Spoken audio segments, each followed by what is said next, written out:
maisons de la culture sont là pour tout le monde. Prétendons formellement donner sa chance à chacun. Que le grand domaine mystérieux de la métamorphose soit donné à tous. Et si les murs de la maison de la culture pouvaient parler ? Ça peut déplaire à certains de l'extérieur, mais je pense que vraiment de l'intérieur, c'est vraiment quelque chose à voir. Et si les murs de la maison de la culture pouvaient parler ? Qui de mieux pour parler d'un monument que ceux qui l'ont fait vivre ? À l'occasion des 60 ans de la Maison de la Culture de Firminy et des 10 ans de son inscription sur la liste du patrimoine mondial de l'UNESCO, les jeunes Apelous sont allés à la rencontre des témoins de son histoire. Usagers et personnels, d'hier et d'aujourd'hui, artistes, habitants. Ces femmes et ces hommes, qui l'ont parfois connue depuis son inauguration et qui souvent la fréquentent encore, vous dévoilent tous ses secrets de 1965 à aujourd'hui. Philippe Sabatier, né en 1966, est Apelou, un pur enfant de Firminy, où il vit encore aujourd'hui dans l'unité d'habitation Le Corbusier. Depuis son enfance, il entretient un lien fort avec la Maison de la Culture Le Corbusier, où il a assisté à ses premiers spectacles et a découvert des expositions marquantes où il a fait connaissance avec l'art.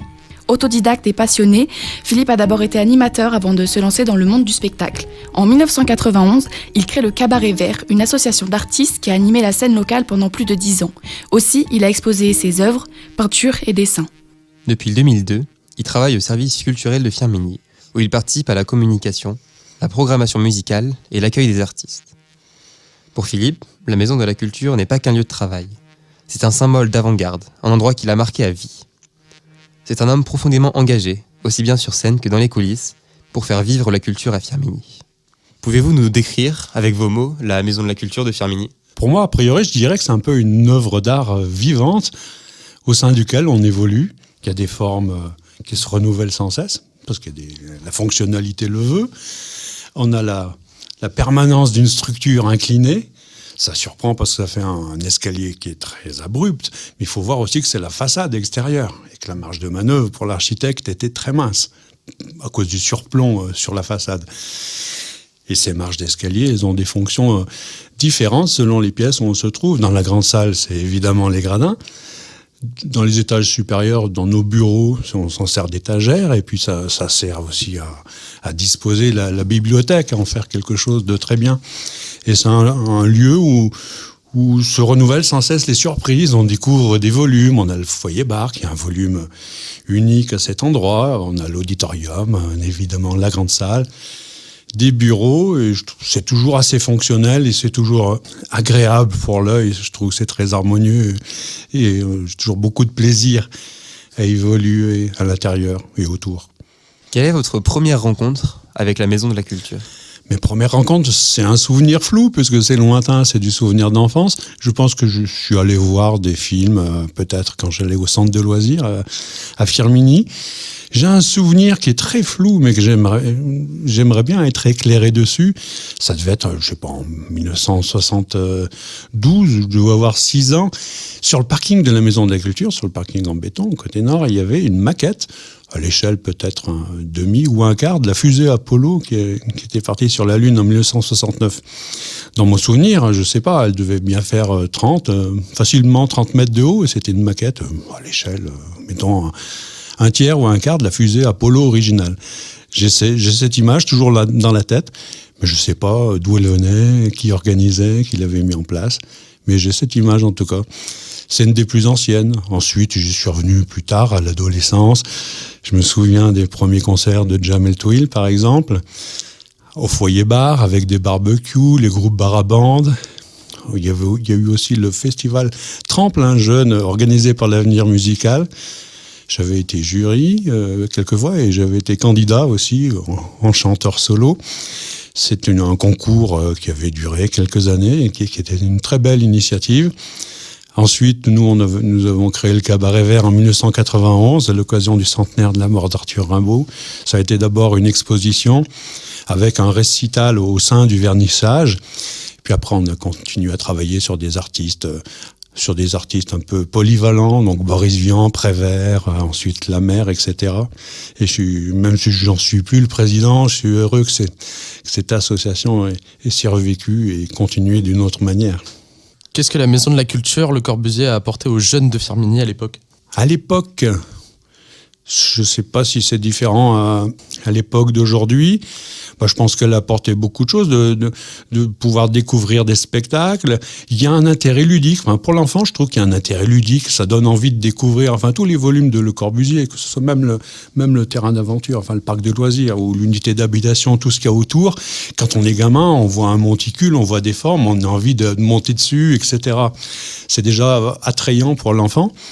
Après, ce que ça a pu apporter, tous les spectacles qu'on a pu y voir ou les expositions qu'on a pu y voir, qu'on peut voir encore. On a toujours eu une saison jeune public, les enfants viennent découvrir des spectacles. Donc je pense que ça continue. Après, j'ai toujours remarqué un peu une réticence des Apelous par rapport à l'œuvre de Le Corbusier, donc elle est quand même pas aussi connue qu'elle le voudrait, parce que je sais pas, ça peut déplaire à certains de l'extérieur, mais je pense que vraiment de l'intérieur, c'est vraiment quelque chose à voir. C'est comme l'église de Corbusier. L'église, on ne peut pas la comprendre si on n'est pas allé à l'intérieur. C'est une architecture qui se comprend de l'intérieur. De même que l'unité d'habitation. Le concept, c'est à l'intérieur que ça se passe. Vu de l'extérieur, c'est jamais qu'une barre d'immeuble, vu de loin. Mais ça mérite d'être découvert, ouais. Est-ce que vous pensez que les enfants de Firminy auraient eu autant accès à la culture s'il n'y avait pas eu la maison de la culture à Firminy ? Est-ce qu'ils auraient fait l'effort d'aller jusqu'à Saint-Étienne, etc. ? Pas sûr qu'ils auraient fait l'effort d'aller jusqu'à Saint-Étienne s'il n'y avait pas eu la maison de la culture. Il y aurait peut-être eu une autre structure, ça serait peut-être passé d'une autre façon, mais je ne suis pas sûr que ça aurait pu être aussi bien, dans d'aussi bonnes conditions. Et on doit être conscient qu'on est dans un endroit prestigieux aussi. Je vois bien les visiteurs qui viennent, et ça n'intéresse pas forcément les gens du cru qui trouvent ça moche quelquefois, mais pourtant il y a des gens qui viennent du Japon, des spécialistes d'architecture qui viennent du monde entier, du Brésil, des Américains, qui sont en extase. Et les Apelous ne le voient pas forcément, ça, ils voient passer l'écart. Ils ont tort de ne pas venir. Vous avez vu beaucoup de spectacles à la Maison de la Culture. Oui. Est-ce que l'un d'entre eux, ou une rencontre avec un artiste, une exposition, vous a particulièrement marqué ? L'un d'entre eux, je sais pas, dans les premiers que j'ai vus, vraiment dans les premières saisons culturelles, je me rappelle Alfred et les Anges, c'était un décor tout bleu, du sol au plafond, dans des nuages. C'était très bien, c'était à l'époque de Firminy Culture et Spectacle, il n'y avait pas encore de service culturel, c'était une association créée par des gens de la mairie qui proposait une première saison culturelle, c'était un peu une entreprise, c'était artisanal, mais c'était déjà professionnel. Et c'était bien. Je me rappelle les expositions avec Carmelo Zagari, qui avait fait une immense fresque, avec Marc Choppy aussi, qui avait mis en place un atelier d'art plastique auquel j'avais participé. Après des spectacles, j'en ai vu beaucoup. Je sais pas, des grands pianistes comme Yuri Boukov.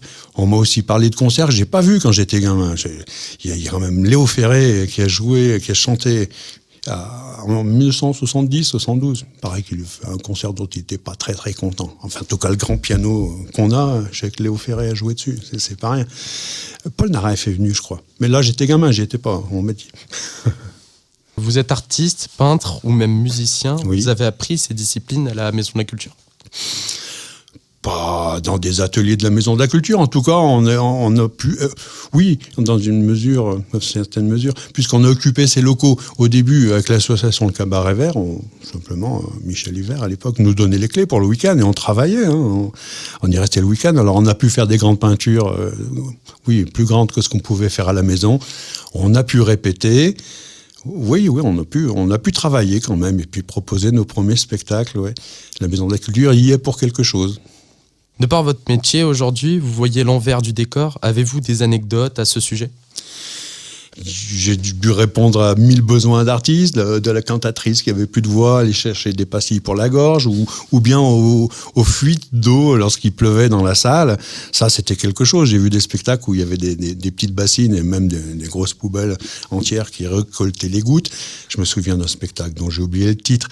Mais dans la scène, effectivement, il y avait quand même de la pluie. Il y avait une scène de pluie avec des artistes avec un parapluie. Et dans la salle, on avait de la vraie pluie.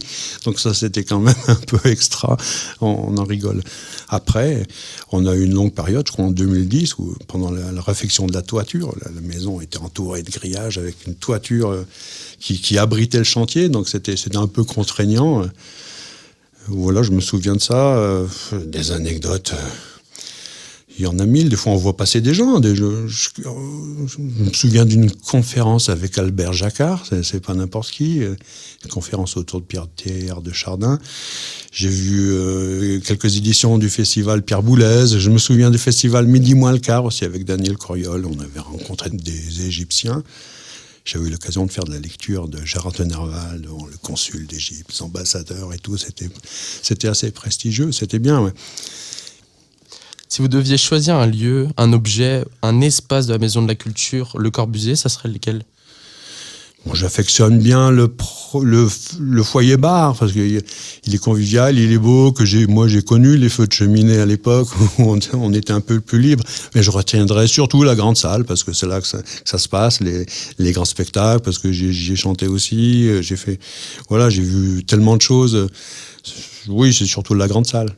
Pouvez-vous nous donner une anecdote précise sur la Maison de la Culture ?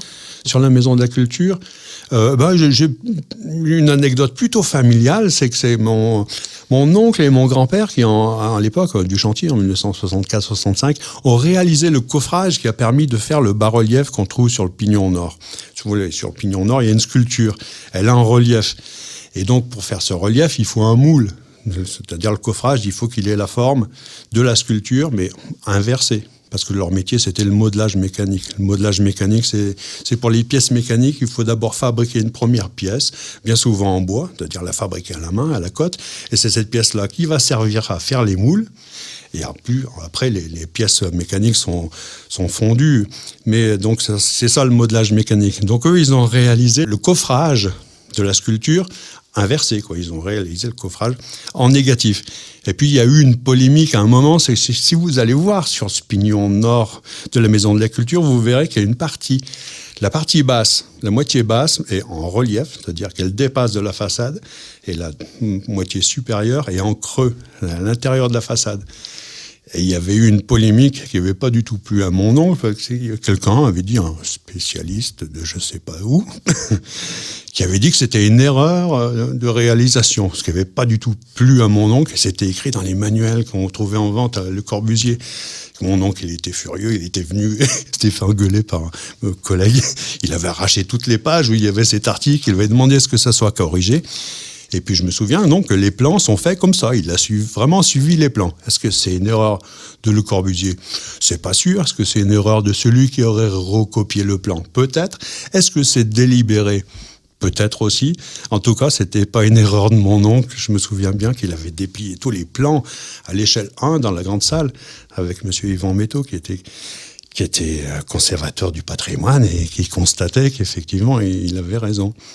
Donc voilà une anecdote qui est peu connue, et j'y tiens parce qu'elle est familiale surtout. Et c'est aussi une fierté.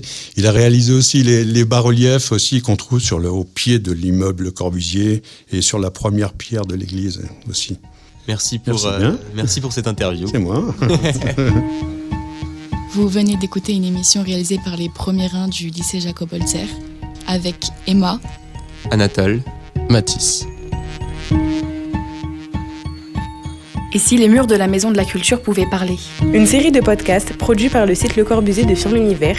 Accompagnement, réalisation et montage par Radio Ondaine. Création sonore par Junior. Interview préparée et animée par les élèves de première une de l'année 2024-2025 du lycée Jacob Holzer de Firminy. Merci Monsieur Contini, proviseur, Monsieur Marant, proviseur adjoint, Madame Pujolas, secrétaire générale, les professeurs Louis Brun, Sandrine Charavi du lycée Jacob Holzer de Firminy, au service culture et animation de la ville de Firminy, aux médiatrices culturelles du site Le Corbusier et à tous les témoins.